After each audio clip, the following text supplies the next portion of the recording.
Welcome back, and today I am introducing the second main character from my novel. In the previous video I introduced the main character, which is Professor Sexton Lovecraft, and as with all academics, the professor needs a suitable guardian to keep him out of trouble and ideally to bring some female glamour to whatever doomsday situation he's caused that day. Enter Riley. Raised by nuns, Riley nonetheless entered some very typical teenage years, and the nuns packed her off as soon as they possibly could to a state secondary school, and then she eventually found her way to Sexton University and the company of Professor Sexton Lovecraft, much to her chagrin, because the first moment of note that they shared together was when the professor exploded his laboratory in her face. That was quite an experiment, wasn't it? Who'd have thought that propane would burn like that? Crazy! Well, we can laugh about it now.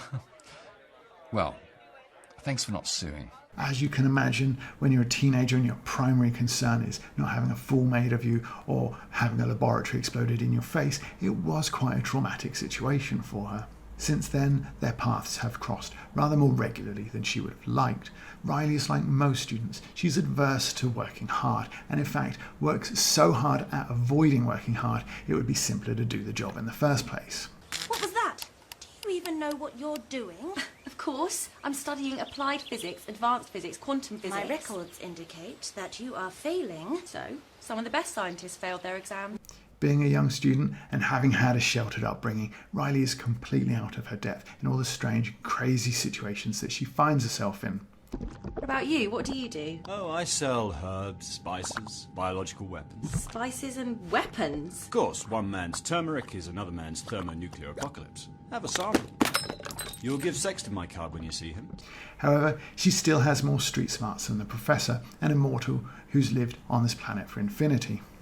Well, perhaps that's why he doesn't have any. But despite never quite sticking with the subject long enough to learn anything, Riley still manages to somehow have a hand in saving the world. How can I find her if I'm here and she's on Earth? They're not going to just send me back, are they? Of course they will. They will? Sure. It hardly matters if they're going to blow up the planet anyway. Oh, okay. I didn't realise. What? Wait, what, are they going to blow up the planet? Of course. All my friends live there. I discussed in the previous video how a friend of mine had pitched Sexton Lovecraft to me and that I wrote based on his pitch. Riley, though, was an original character that I created for that project. It was important to me that she had a name that could be both a first name or a surname, or a boy's name or a girl's name. And then that name became quite important to her because she has an embarrassing surname which she simply refuses to use and gets quite cross when other people do. Riley Sprightly? Yeah? Your name is Riley Sprightly. Shut up. But despite the gender ambiguity about her name, having grown up in a convent means that she's still exploring wardrobe and makeup and things like that, which has, along with a misguided assumption based on religious iconography, led her to believe that she's actually a goth. Who's this? Just a friend. Don't believe you.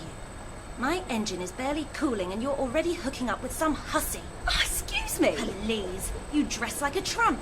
Riley shares a dorm with two other girls, and some of their interactions and characters are loosely based on people I've met or things that I've seen over the years when I was studying at uni or teaching in college, but they're not close enough that they could be identifiable, obviously.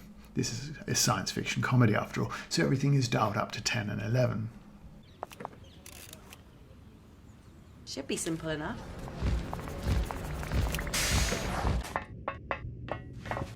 Do you mind? Oh, sorry. Oh, I thought you were a seat. My religion is no business of yours, young lady.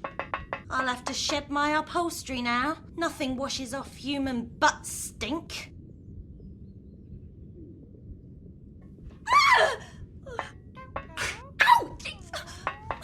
Some of you have noticed in my videos that I've been shamelessly promoting the paintings behind me, some of which are of Riley, and I'm going to make them available to people when they buy the book.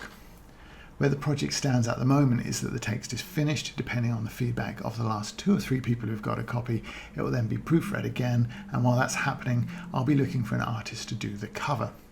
I'm really looking for a colourful and vibrant comic book style that reflects the zaniness of the story itself. Are you the torch? Down here. Oh, gross. Thank you. Ew.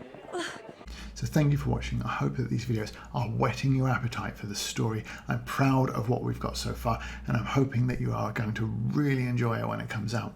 And hopefully, again, that is going to be in September. So stay tuned to the channel for more information about that. I'll see you in the next one. Bye.